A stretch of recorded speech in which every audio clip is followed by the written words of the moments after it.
I never imagined the need to come here to Spain to talk about human rights and tax together.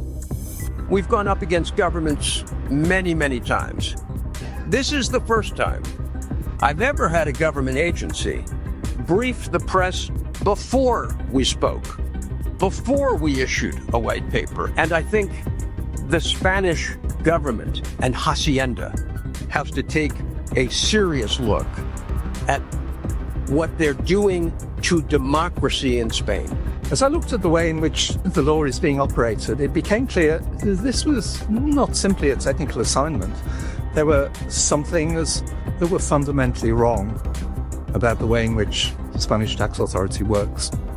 I was shocked by the inspector's use of what looks like contrived arguments about simulación and the weaponization of the threat of criminal proceedings as a means of, shall we say, persuading taxpayers to do a deal. I'd say tax authorities are important institutions of government, and I mean that very sincerely. They really are.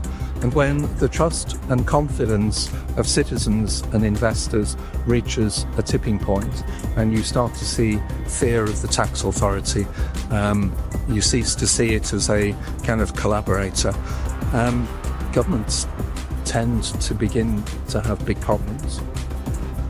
I will tell you, the Hacienda is a shame on Spain. It is a disgrace. We know how they violate the human rights of Spanish citizens day after day, and it has to end. And we will fight. And we will go to every organization known to man. I want to give the people of Spain my assurance. We will not rest until somebody brings Hacienda to book.